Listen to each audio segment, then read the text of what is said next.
Welcome back again. It's Tony Robbins. I'm very excited about this session because one of the biggest challenges for people is everybody wants a better quality of life. Everybody wants life to be greater, but almost all of us get stuck at times where something stops us, something prevents us from doing something that we really are capable of doing.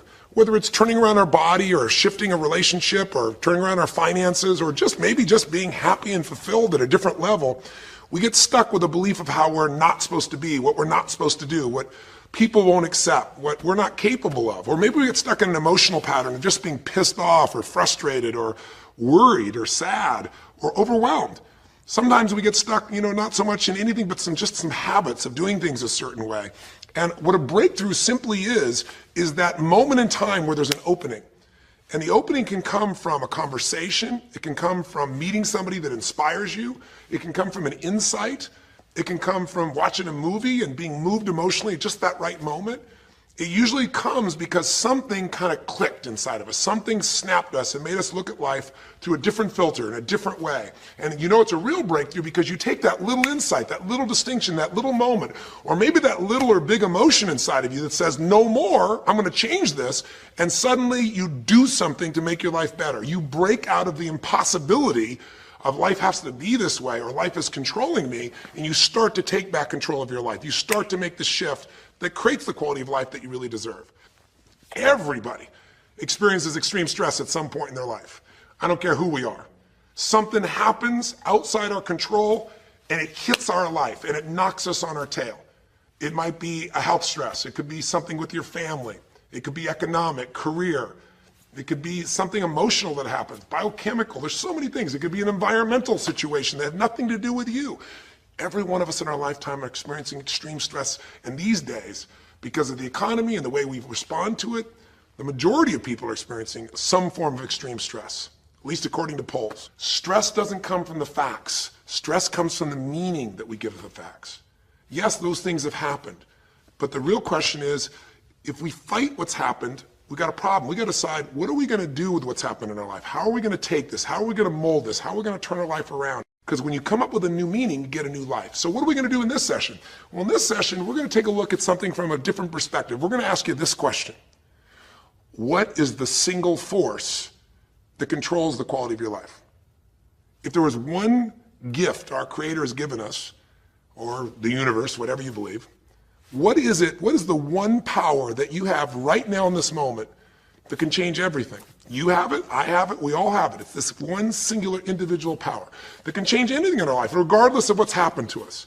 And I know you know the answer. The answer is the power of choice. The one thing we have in this world is we can't control the events, but we can choose what to focus on, we can choose what things mean, and we can choose what to do. Those three choices, those three decisions really control our life.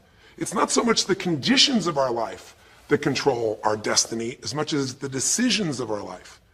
Try for a second to think about something. Think about your life and just think about, are there a few decisions? If I were to ask you 2 decisions you've made in your life, that if you would have made a different decision, you would have had a totally different life. I mean, it may be, a life may have been better or may have been worse, I don't know, but you would have a different life. I'm not asking you to buy into the fact that you should have known the answers. I just want you to see the power of a decision. How is your life better today because of a decision you made years ago, not just negative ones? Think about it. Sometimes a little decision changes your whole life. Like you decide one day to go to a certain school, and you go to that school or to go eat someplace, and you bump into the person that becomes the love of your life. Or you meet someone, and you decide as a result of that you're going to become a photographer or a software engineer or a business person or a doctor, a dentist, whatever. They impacted you, but you made the decision, that's what I really want. That's what my life's going to be about. And that decision has affected so much of your life, what you do, how you live your life, how you spend your time, what you earn or don't earn, who you attract into your life, beliefs you have, all come from some of these little decisions. What you decide to eat from your dinner plate each night certainly determines your physical destiny, right? We all know that, at least to a certain extent. I know there's a certain amount that's genetics, but I'm talking about the stuff you and I can control. So decisions equal destiny. It's not our conditions, it's our decisions. So if we want a new life, if we want a new experience, we've got to make new choices. If you don't like the way your career is or your business is, change it. If you don't like your body, change it. You don't like your relationship, change you first, because if you change it, you'll bring you to the next one. Maybe it's time to change it too, but change yourself first. If you want to change anything in your life, you have the choice. So there is no right or wrong. I just want to make you aware in this breakthrough session that everything in our life changes the moment we make a decision. And I mean a real decision. A decision is when you cut off any other possibility and you commit to something with everything you've got and you take action. But the big decisions start with little decisions like, what am I going to focus on? Because whatever you focus on, you're going to feel. If you focus on all the things that have been done to you in your life, of course you're going to feel like hell.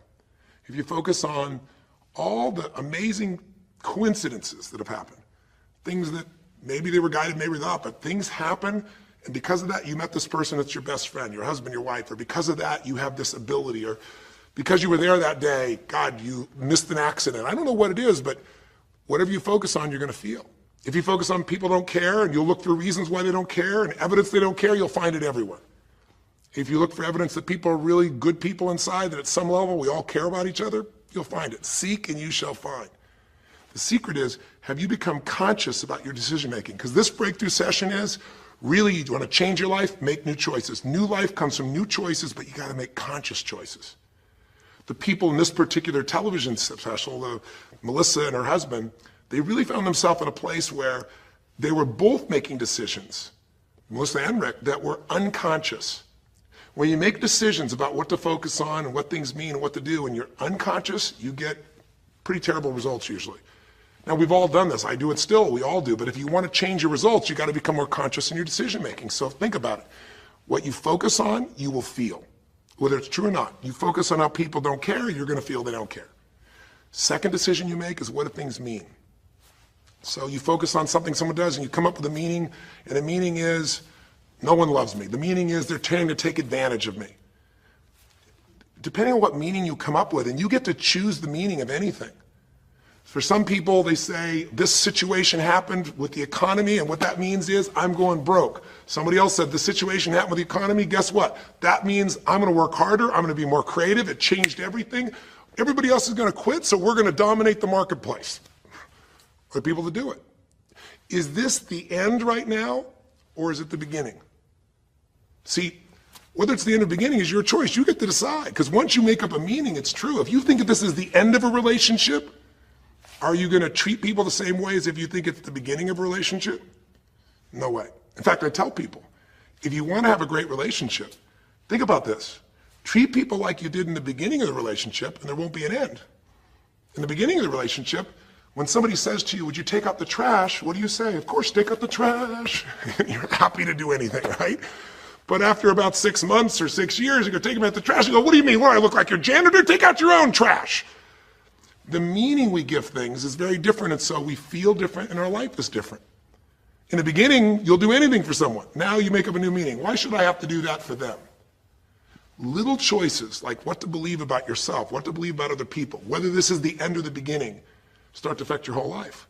And the third decision we make, we decide what to focus on, most of us unconsciously. We decide what things mean, and the third thing we decide is, what are we going to do? We decide to quit because it's overwhelming. We decide to get strong and focus. We decide we're going to turn it around. We decide to wait and see. Ultimately, your destiny is determined by what you do. So, for example, what do you do if somebody comes to you one day and says, you have a tumor?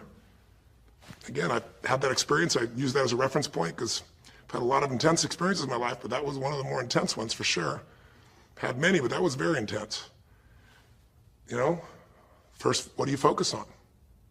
Do you focus on it's over? Do you focus on why me? Do you give it a meaning that says, I'm going to die? What do? Do you just go through traditional therapeutic approach? Do you put yourself in the hands of someone else? Do you evaluate this? Do you get a second or third opinion? Your destiny is determined by your decisions. Now, if you're a guy like Lance Armstrong, you focus immediately on, I got to find a solution. The meaning you come up with is, this is the ultimate battle. And what you decide to do is you're going to exhaust every possibility. Now, that doesn't guarantee you're going to succeed, but it's interesting. When you have that kind of a mindset, it shifts you. And Lance Armstrong, I mean, he was told things like, look, You got tumors here in your brain, you got them in your lungs, right? You got obviously in testicles, and you ride a bike for a living. That's pretty tough. But he made it through all of those pieces. Now, am I saying because he made the right choices? I can't tell you that. There's certainly some grace in everything. I think in life, there's three things. There's our ability to choose what we're focused on, or to commit, to get a result, to put all our intention and focus into something. There's our ability to do the right things, to have the right strategy, to execute. And then there's some grace. There's what some people call luck, some people call grace. There's if you do the right things over and over again and with total focus, sometimes, you get good fortune that comes your way. And you tend to have more good fortune when you're totally focused and decisive and you take lots of action than if you kind of just sit around and accept things like you don't have a future. But the point of the matter is this guy turned it around. And what was he like after he got through this problem? After he had his breakthrough, after he faced cancer, racing against some other guy seemed like nothing by comparison. You're not much of a competitor. I faced death. And he goes on to win Tour de France after Tour de France after Tour de France, breaking every record anyone could ever imagine. What do you do decades ago, half a century ago almost now, and someone says to you, go to the back of the bus, and you're African American? One woman just decided, you know what, you can't take my dignity from me. I can only give that up, and I don't choose to give it up, and I will not go back to the bus. The answer is no. And Rosa Parks changed an entire society. Because that day she chose to focus on something else. She gave it a different meaning. This is not a command. You do not have control over me. And she decided to fight. And she changed the direction of a country and of many other countries. She started something. We forget that you don't have to be famous to have the ability to change at least your own personal history, to change the direction we go in our life. We have the power to choose, even if you haven't before. You can finally say, no more, I won't put up with that, within myself or from anybody else. And here's what I'm going to do differently. That's where the breakthroughs really start to happen. Now the question is, why do some people stand their ground and make something change versus other people just kind of accept things? Why do some people make bold decisions and other people make decisions that are based on trying to hang on to what they've got? Well, that's a more complex question to answer than we might have in a few minutes in this one session, but it is one that I've spent my life studying, because when you can change your decisions, you can change your life. When you can change the force that controls your decisions, you can change anything in your life. At some level, we have certain beliefs and values. But if I was going to make it simple, I'd say there's two things that determine your choices. The first thing is the state of mind and emotion you're in at that moment. Think about it. Have you ever snapped at somebody and had nothing to do with them? It was just the state you're in, right? You were frustrated, you were pissed off about something, and in that state of mind, whatever they said got interpreted through that state, and you made up a meaning like they were an irritant or they were interrupting you. They weren't. You probably felt bad afterwards. When we get in the wrong state, we make the wrong decisions. When you get in a strong, empowering state, you'll make a better decision. Learning how to direct your state is a big part of what my work is with people, and it's a big part of what I do in my seminars. But the other thing that affects your decisions would be what I would call your story or your blueprint. We all have kind of a story about how our life is supposed to be. It comes from a set of life experiences, interpretations. Some people think life is all about getting theirs. Some people think life is about growing and contributing. Some people think life is about making judgments. Some people think life is about saving other people's lives. Some people think life is about being successful. Some people think God is the basis of everything, and the way to know God is to go through life in a very specific way with a set of rules, and they follow it. And that's what they believe. Whatever your story is, whatever your blueprint is just another way of saying whatever you believe is how your life is supposed to be, at some level, we either follow that blueprint or we fight it. If we follow it or we fight it, we're going to find that we're going to bump into things in life where life isn't always the same as we expect it to be or think it should be. And that's where we start to experience stress. So in this session of Breakthrough, when you watched this story and you saw Melissa, you saw the conflict between what she desired most and what she feared most. I really believe life is the dance between what you desire most and fear most. That's where you find where we live our life. The dance between what you want most and what you fear most. That's where all that energy is in life. So what does she want?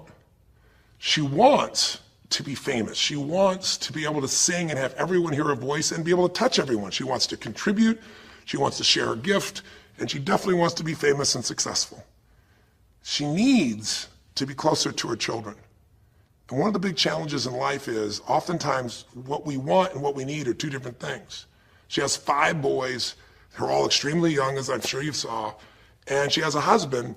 And while they're all supportive of her going on this journey, somewhere along the line, she lost that connection to what was most important.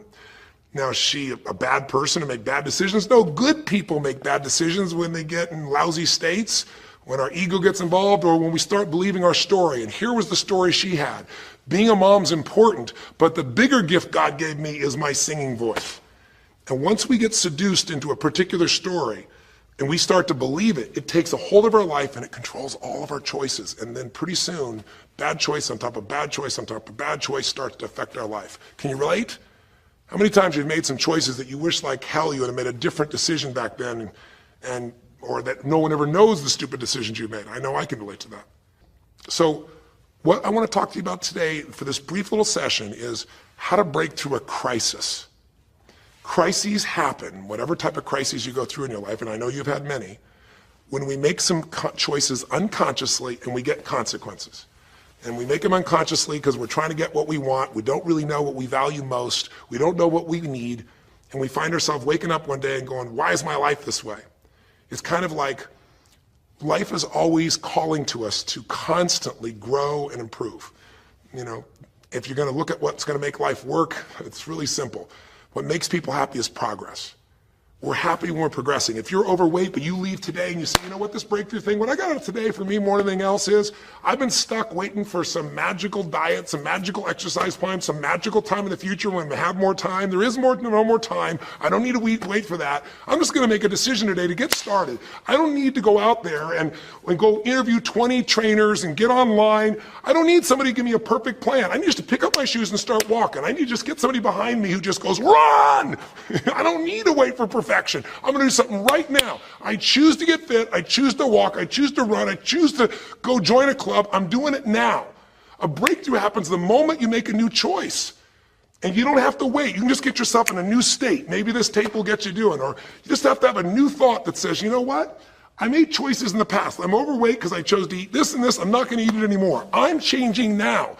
You can change your whole life real fast with just a few choices. But if you don't make the right choices, eventually you're going to face a crisis. Crisis is when you made so many poor choices that sooner or later life shows up, and instead of asking gently for you to change and improve, to grow, to make progress, to be happy, life, when it's a crisis, now demands change. It isn't asking anymore.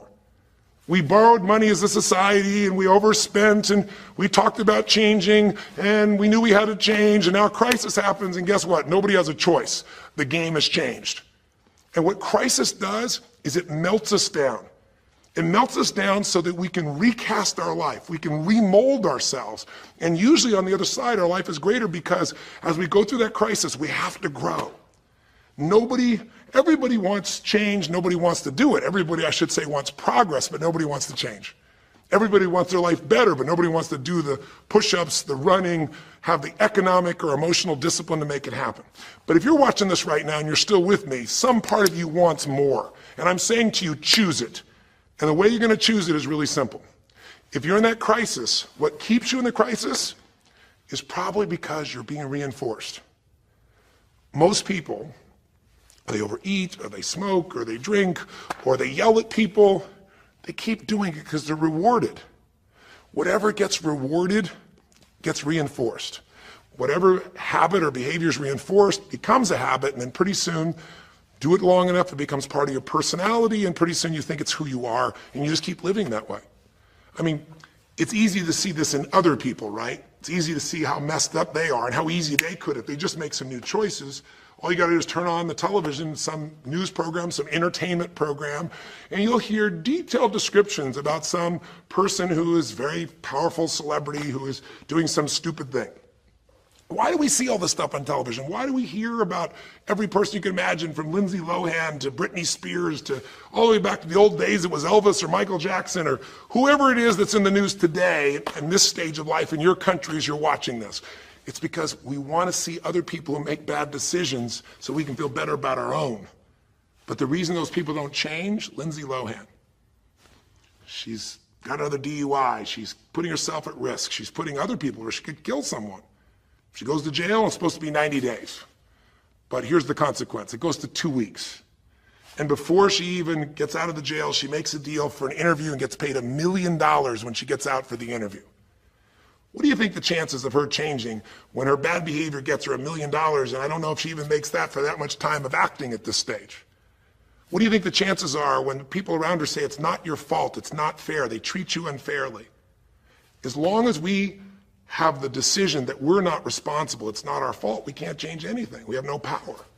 So I don't know if by the time you watch this if Lindsay will have changed, but if she did, it'll be because the enablers are gone, she's taken responsibility, and she's found something she values more than attention and money for bad behavior.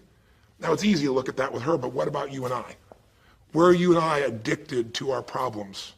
Where are you and I reinforced? So many people, when they have a big problem, listen, if things are going well, you say, oh, it's going so great. Your friends go, well, that's great. And after a while, they go, well, easy for you. But if you got a problem, people go, hey, I understand, and they connect with you. Where do we get addicted to our problems? If you want to make a new choice, if you want to make a new decision today, if you want to have a breakthrough in some area of your life, you got to give up the story that it's not your fault, and you got to give up the attention and the love and the connection and the commiserating that comes with it with other human beings. Here's how you change. 5 simple, quick steps, and then I'm going to give you a little tool that if you want to, you can go online and really make a change with. If you're going to change your life, step 1, I don't care if something has happened to you. You know, somebody has spilled oil all over where you fish. It's horrific. It's disgusting how they've dealt with it, but it's happened and you got to deal with it. Something's happened. Someone in your family's been injured. You've lost your job. I don't care what the problem is. If you're in a crisis, step number 1, see it as it is, but don't see it worse than it is. Now, what do I mean by that? I don't mean be Mr. or Miss positive thinking. By now, if you spend any time with me, you know I'm not about that. I'm not here to tell you, go to that garden and chant, there's no weeds, there's no weeds, there's no weeds. Doing affirmations is not going to change your life. You got to go see where the weeds are and pull them out. My point is simple. You got to see what the problem is, but you can't make it so horrific that you just give up. Today, this is the first generation in almost 100 years of Americans who now believe, the majority of Americans now believe, that the quality of life for themselves and their kids in the future is going to be worse than the past. They have, in other words, nothing to look forward to. 63% of the US as of today. Wow. When you start thinking there is no future, you go into what we call learned helplessness, a place where you just kind of give up. And if you get to that place of giving up, then you have no power over your life. That's when people get depressed. That's when people do crazy, stupid things. That's when people want to turn to drugs or alcohol or sometimes suicide or just total frustration and anger, and their life starts to do the opposite of a breakthrough. It becomes completely stuck and in pain or in ongoing suffering. If you and I are going to break out of that, we got to see it as it is. We're not here to be positive thinking people. You got to see what's really going on. But if you're overweight, you can't say to yourself, well, I'm big boned. That's not why you're overweight. You're overweight because you don't work out, you eat certain things, you eat Cheetos all day long, watching TV. I don't know what it is you do, but I know it's not just because you're big boned. You don't want to make it so it's outside your control or you can't change it. So see it as it is, but don't see it worse than it is so that you have no reason to try. Does that make sense? That's the first step. Step 2, get to the real truth and deal with it. Don't just see it as it is and not worse than it is. Don't just like balance it, but now get to the truth. I mean, listen, if the truth is you've been trying to get a job for 2 years and you truly have worked every day in a particular industry, and the number of jobs in that industry has shrunk down, and you really aren't getting that job, then you might have to look at the truth. The truth is you might have to retool. You might have to say, gosh, you know, the industry I'm in is gone. I mean, gross, simplistic example, but for years, vinyl records were around for 85 years. And it was a gigantic industry. And things came and went. During the vinyl record time, what happened? Well, remember those 8-track tapes? Are you ancient enough to remember those things? Maybe you know somebody remembers those things. These big boxes, you push them in and out. Yeah, 8-tracks came and went, vinyl records were still here. And then cassette tapes came, right? And cassette tapes were smaller and more compact and more convenient and more seemingly indestructible. And they came over here and vinyl records were still selling like crazy. If you had a job in vinyl records, you kept it. But then a little thing came along called the CD. And when that happened, almost overnight, you saw an entire industry that's been around almost a century was gone. If you were the guy that worked in the vinyl record factory and knew everything about it, it was the second generation, didn't matter. It was over. And now we laugh about a CD, right? Because everything in this digital world you can have instantly. Who wants to put on a CD? Pretty rare, still available. In vinyl records, maybe there's a small market of people that are collectors, but it's gone. My point is, if you're in the vinyl record business, you got to tell yourself the truth. You got to see it as it is, not worse than it is, but you also got to get the truth and deal with it. You got to deal with the cards you're dealt. You're going to have to retool. You're going to have to change something. You might have to move. If you live in the Gulf, and I don't support anything that's happened there, who could? It's unconscionable what's happened with BP. But if you live in the Gulf and you're a third generation fisherman, and you fish for oysters and they're dead, you better get to the truth. Are they going to be dead for 2 years or 10 or 20 to the best of your ability? And you might say, well, I can't do anything else. I can't. I'm a third generation. This is all I know. Yes, you can. Get to the truth and deal with it. Deal with the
They're waiting on me, haters think they gaining on me. Sitting in purple rain and folding origami. Oracles surround me, each one more astounding. Still handle my biz, just got a channel climb up to the level. The damage I really can make is a trip. Doing figure eights, ace. Are you coming back now? But it's way too late.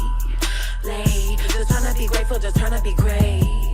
Yeah, and one thing it taught me is this is the moment to get it. So have faith and don't hesitate. Where my bad girls at? Bad girls at?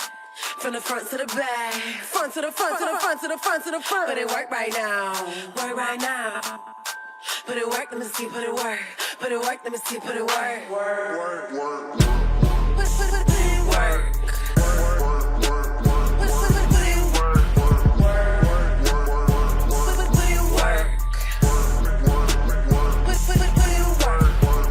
Never land, never let my feet touch the floor. I just flow in my zone, you can't touch us though. Keep it moving, UFO, I just got to go. I can't touch the floor. Take that, break that with a bit. Hard you're dealt with. You got to deal with it, sure, I'm sure legally, but in the meantime, you got to take care of your family.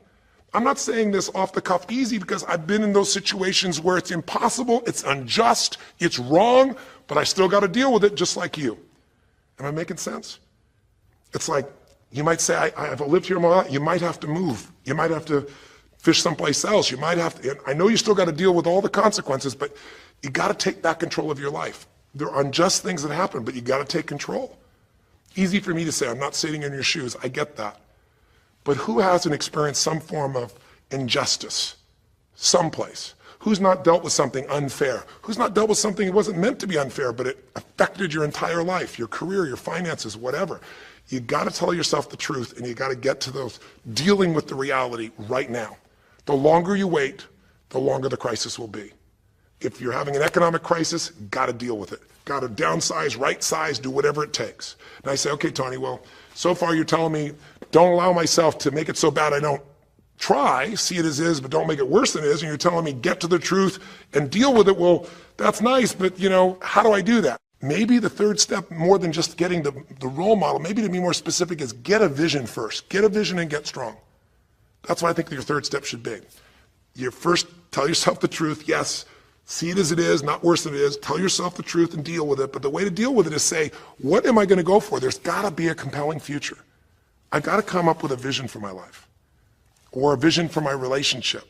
I've had terrible relationships, nothing's worked. Tell yourself the truth. I've made poor choices, or I've told myself stories and gave myself excuses, or I've not had the courage, whatever it is. Get to the truth, and then get yourself a vision for what you do want. Because you have to have something you're going to move towards. Does that make sense? Without a vision, people perish. It says in a very good book called The Good Book. And I know there are many good books, but that's a good one to take a look at. We need something to go for. We can deal with any problem today as long as there's something that we can look for in the future that we can strive for. It'll give us the emotional and psychological fuel, the juice, to keep moving forward. So you got to come up with a vision, and a way to do that, we'll call that step 4. Get a role model. You might get the vision from a role model, you might get the vision just from coming up with a new idea.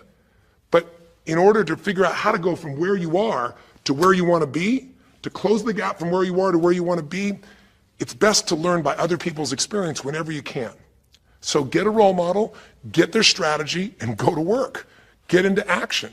So I'll give you an example. Years ago, when I was first starting to try to figure out how to build myself financially, I grew up at a time when, just as I was starting to do well, this big recession happened. And I'll remember I was like 29, 30 years old, I think, and maybe 31. And I was doing okay. And then all of a sudden, there were all these business challenges because we went through this severe recession back in those days. And I remember at the time, everybody was downsizing and freaking out. And I thought, you know what? I don't want to just settle for this. I want to find a way to do well. Who's done well in really tough times? And so I started doing my homework. And in those days, you didn't go out and use the internet the way you do today. You couldn't access all that information. We actually went to libraries and did research in traditional ways. I'm ancient enough to remember those days. And I started hearing about this man named Sir John Templeton. Very famous man. He's a man who became a multi-billionaire as an investor. He started with nothing. But what was interesting is when I started to find out about his story, because here's a guy that when he's a young man, he's called Sir John Templeton now. He was actually an American originally. And he wasn't Sir. He came from a very poor family. And he just decided that in his life, he wanted to not only do well financially, he wanted to do so well he could help other people at any level that he wanted. And today, by the way, he's passed, but before he did, he created the Templeton Fund, and he also created a fund that now delivers money, gives money each year at the Templeton Prize to people that do good spiritual works, and it's larger than the Nobel Prize, and it continues to go on. But the guy started with nothing, and here's how he did it. Listen to me now. The reason I look for him as a role model is because he made all his money in the worst of times. He made all his money when people were going through the equivalent of the deepest recession or depression possible. His whole belief was, and this is different than almost anybody else you see around you, was pessimism was the secret to success. That what he wanted to do was make money when people were most pessimistic. Because when people are optimistic, they want you to pay for their house a huge sum of money. But as they start getting more and more pessimistic, where pretty soon they think they can never, the house is the worst thing to have, they'll virtually give you the house. They'll virtually give you the business. And so he made all his money starting in World War II. When the war broke out, when Hitler invaded over in Europe, he took all the money he had and borrowed a total money of $10,000, a total amount. He bought with $10,000 every stock on the New York Stock Exchange that was $1 or less that he thought might be useful, including some companies that looked like they're going to be bankrupt. But he did it when people were the most pessimistic. Because if you recall, it looked like Hitler was going to take over. It didn't look like we were all going to be the winners. It looked like Hitler was going to dominate. And when people were that scared, they would give up anything they had just to get a little bit back. And so he bought all this stock that eventually made him a multi-billionaire. He became a billionaire because after things changed, after the war, just 5 years later, and the economy started to surge, everything changed for him. Where do you think he invested next after World War II? Where was a country that was pummeled, that was down, the factories were basically turned into mud? Japan. You could buy things for pennies in Japan that would have cost you hundreds of thousands of dollars before, and he did. When everyone was most pessimistic, he went and did well. And then he sold when the 80s surged and when everybody thought Japan was the greatest country on earth and had the biggest businesses. He sold and made his maximum profit when people were overly optimistic. He did the same thing down in South America when inflation went crazy. This man spent his entire life basically having a strategy of how to succeed when everybody else did.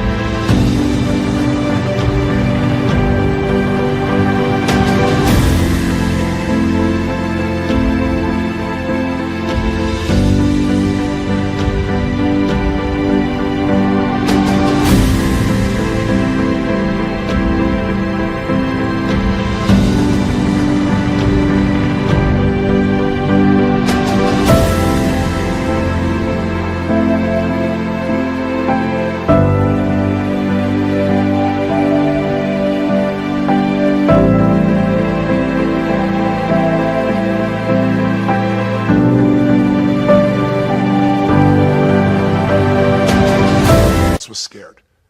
I tell you that because he's a role model. What he did, how he did it, it's all in writing, it's crystal clear. You could do the same. But you won't be able to do it when you're telling yourself the sky is falling and it's over. When you see it worse than it is, you'll just give up. You won't do it if you don't tell yourself the truth is, you know what, this system isn't working. I got to do something. I got to change my finances. I got to change my job. I got to reach. If you don't tell yourself the truth and deal with the truth, the real truth, nothing's going to happen. You won't ever even think about a guy like John Templeton if you don't have a vision that says, I don't care how the environment is, I'm going to find a way to do well. And you won't do well unless you get a strategy based on a role model who's really done it. My whole thing is this: if anybody has something you want, they aren't lucky. They did something. If you model them, if you take similar steps, you can produce a similar result. Make sense? And then finally, the fifth step, look, if you're in a situation where you see it as is, but not worse than it is, if you've told yourself the truth and you dealt the cards you're dealt with and just decided you're going to change it and you're willing to do what's necessary, if you put yourself in a place where you got a new vision and you gotten yourself strong, if you got a role model and you got some strategy and you got yourself into action, step 5 is give much more than you expect to receive. Simple as that sounds, if you find a way to meet people's needs in business, in an intimate relationship, meeting your kids' needs, anybody's needs, the whole game changes. What happened here when all of a sudden, Melissa finds herself coming home and all of a sudden she finds out that while she's gone, her kids now don't want to talk to her boys, her husband has had an affair. Well, none of that could change if she would have just said, you know what, my whole life is over, I'm done. And oh, by the way, I've just lost my career too because while I'm busy trying to deal with my family, I didn't finish the record, so I lose my record deal. And oh, by the way, we don't have any financial stability, now we're losing our house. If that family would have just said it's over, if Melissa or Rick either just said it's over, it would have been over. But they told themselves the truth. We got severe problems here, but they didn't make it worse than it was. They didn't say we can't turn it around. And then they got to the truth of the infidelity, the truth of her addiction to going after fame instead of being a mom, the truth that neither one of them had been really competent at parents and had not given the energy to the kids that they deserved. The truth will set you free, but first it'll piss you off. It doesn't feel good, but not feeling good is sometimes where you get your drive to change things. They started looking around and said, we don't have the skill to even manage our house, much less our finances. We got to do something different. We got to focus on our kids. We got to focus on turning things around. We got to turn our relationship around. But that wouldn't have worked unless they got a vision of starting to see, it could happen. And that's what I helped them with. I helped them get to the truth. I helped them to stop over-exaggerating. I got them to a place where they got to see that this relationship could be back alive and passionate and that these kids deserve both their parents and that she really could be a great mom and that maybe in the end she could even still have her singing career and enjoy it too, that she didn't have to give it all up. And I'm really proud of her. She did it because she found a role model. She got a vision, but she got a full role model. And the man that she works with today is a man that's sold, I think now 5 million or 10 million records. And most people outside the country business don't know his name.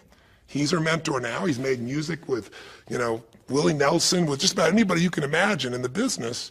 And he's done it for all these years, but he's never left the central part of Texas because that's where his family is. And Melissa's had offers to go to Sony Red. She walked away because they said, you're gonna have to do these things without your family.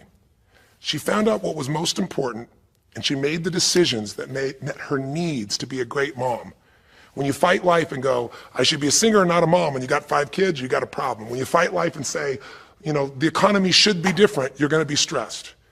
Deal with what is, without exaggeration, with total honesty, dealing with the cards, coming up with a vision, finding yourself a role model that shows your strategy, work your tail off, give, keep changing your approach, and you can get where you want to go. Make sense? Now, that might sound like a lot. So to get you started, here's what I'd like you to do for this session. Start out, if you want, by taking a big crisis or problem you have and going through these steps, saying, okay, what's really true? And let me exaggerate. Let me stop the exaggeration. Let me not make it worse than it is. Just let's define what's true. Let's stop the story. Just here's what it is. We got this much financial challenge. We got this physical challenge, whatever it is. And then go to step 2. All right, let's find out the truth. Let's get the details. Let's get the details and figure out what we're going to do. And then here's where we're going to go. This is where we're going to eventually get to. It might take us longer to get where we want to go, but we're going to get here. Who's done it that we can model, that we can follow the steps in, who can coach us? And let's just work our tail off and change every day. But to give you a quick jump, sometimes when you're in the middle of crisis or crises, multiple crises, lots of things going on simultaneously, it feels a bit overwhelming. So, and you might not know a role model. You might say, Tony, I don't know who. Well, not hard on the internet these days to find role models, or come to an event. I can promise you we can show you plenty of role models. This is what I do for a living. But what you can do right away is you can model yourself. Think about it. Almost everyone alive has been through more than one tough time, crisis or multi-crises, where you're having a problem financially and you're having a problem with your family and you're having a health problem all simultaneously. Those are the intense ones, right? But if you're standing still today, most of us have found a way to get through it. And if you don't, you know someone who went through a tough time, a grandmother, an aunt, an uncle, somebody. The greatest way to make that change happen, when you break out of break through, you break out of a problem, you break out of a crisis, is model yourself. So we have 5 questions when you click on this link. And you can do it by video so you can see yourself and you can share it with other people, or you can type in the answer. I'll tell you in advance what they are, and then when I'm done here, I want you to do it right away if you would. The first question is, what's been one of the toughest times in your life? What's been one of the toughest times in your life that you did get through? Maybe it was a financial situation. Maybe it was a career situation. Again, maybe it was an intimate relationship where you were crushed. You thought you could never make it through all the pain you went through there. Maybe it was a physical challenge, a health challenge. Maybe it was a lack of confidence or ability. I don't know what it was, but what was a just incredibly tough time that you did make it through? And you're just going to jot it down. Or you can do it in the video and just tell us, because you're not only going to get this answer, but we're going to create a community of people who will be role models, people that have been through hell and back, saying, here's where I was, here's what I got through, here's what shifted my life, here's what you can do. And we're creating this community as our gift to you, so that this isn't just a discussion that's one way. I want to do is start a conversation with you where we can help each other. So that first question is, what's a crisis? What's a challenge? What's a tough situation you eventually made through, but it really was difficult for you?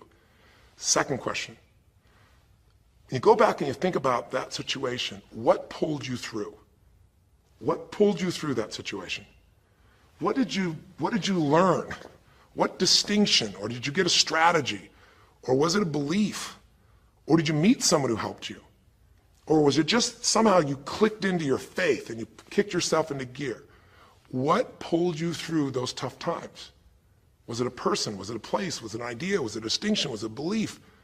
What was it? Share it with us. Type it down or tell us from your heart what it really was. Third question is just real quick. It's just for contrast. And the third question is, what was your life like before the crisis? Like right before all hell broke loose? Usually you'll say, oh, my life was so great. But when you go back and look at it, was it so great? Was it wonderful? Just out of curiosity, right before all hell broke loose. Third question is, what was your life like right before it? And then the fourth question, what'd you do? What did you do to go from where you were to where you are today? What did you do to get over that situation? What did you do to get through that situation? What did you do to turn it around? What action did you take? Who did you go learn from? What skill did you go get? What did you physically do? Kind of give us the description of what you did, because we all want to know, because you can provide us a pathway. You may have been through a crisis that someone else is going through right now, and they could learn from you. They could learn the shortcut. And finally, the fifth question, maybe the most important one besides what pulled you through, and the fifth one is, how is your life actually better today because you went through this crisis?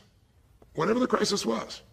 How are you stronger Or are you more compassionate because you've felt that suffering? You don't want anybody else to feel it.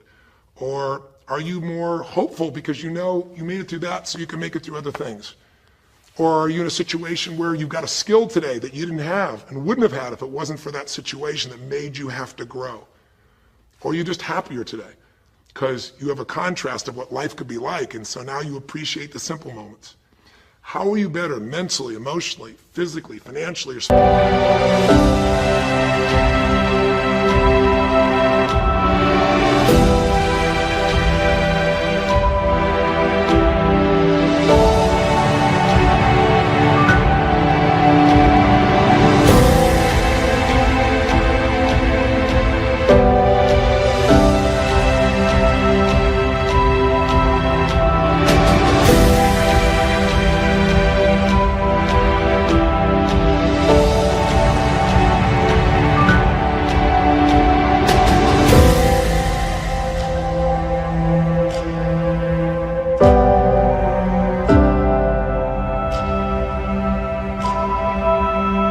today because you went through the crisis? Even though you wouldn't want to go through it again, you don't want anybody else to go through it, how did it actually serve you in the end? I think if you answer these 5 questions, you don't need to remember them. I said them to kind of trigger you thinking. All you do is type in the answer, or you take the instructions and click on the video and go, okay, toughest time in my life? There have been so many, but I'd say when I went through this divorce, or I'd say when I was told I had this tumor, or I'd say when they told me this company was going to go bankrupt, or whatever it was. Second question, what pulled me through? God, I don't know, I guess a combination of things. One was this belief that somehow everything in life happens for a reason and a purpose. And even though I hate this, something must be calling me to grow. Or I'll tell you what it was. It was a friend that sat me down and said, man, you're going through hell. But when you're in the middle of hell, when you're pushing through hell, just keep pushing. Just keep going through it, man. I've been there. And he gave me this plan, or he gave me this strategy, or he told me, you know, this problem won't last forever. Trust me, I know it feels like it's the end of the world, but 10 years from now, you and I will be sitting here, and you'll be here with your children, and you'll be here with your wife, and we'll be talking about those tough days, and we'll actually smile and laugh about them and be so proud we made it through it together. Or you might say, what got me through it was prayer, or my faith in God, or what got me through it was just massive action. You know, what pulled you through? Just tell us. We all want to hear, we all need to know. And there's lots of ways to get through hell, isn't there? There's lots of ways to get through a crisis. There's so many ways. That's what I want people to get. So when you're done with this on the website, you will give in something, because the community is not just a place you go get stuff, right? It's a place you give. And the more, you know, authentic you can be and honest from your heart, the more other people will see and be touched. You know, what was it like before? Oh my God, I was on top of the mountain. You know, what did you do? Here's what I did. You know, I told myself the truth. I went and got this new education. I went and started talking to people each day. Whatever you did. How's your life better today? There's a phrase, you know, be humble or be humbled. You know, I have a different level of humility because I know, you know, that as good as I may think I may be, that situation reminded me that life is not just about me, it's about we. Or, gosh, because of that, I love my wife so much because we made it through that situation together. Or because of that, man, I'm so much stronger financially. I'm on top of things. I don't let anybody spend. Whatever it is, tell us how your life's better. Okay? I don't know how long the session was. Again, there's no script here, baby. I just want to work with you heart to heart to say one thing. If you want to break through, you have to make new decisions. New choices create a new life. The only thing stopping you is some limiting belief, some belief about how life should be different or you should be different. Deal with life the way it is. Tell yourself the absolute truth. Don't make it worse than it is. Tell yourself the truth. Deal with it. Get a vision. Get strong. Get a strategy. Get a role model with a strategy and get into action, and then put your focus on taking action every day. Giving, giving, giving. Change your approach. You will get there. Go to the Power of Crisis right now. Click in. Give us your message and the answers to 5, and look at other people. You'll find people who have been through things you can't imagine. A woman talking about how one day she was home and a man came in, and to try and save her children from being hurt, she had to let him rape her right in front of her kids. And when her husband found out, he came home, he was so upset he left her. And then she developed cancer. I mean, you'll see some stories here that'll blow your mind. And today she's the most happy, incredible woman, and she's helping other people who have cancer to get through it. She's healthy and strong. Her kids are strong. We need those kinds of role models.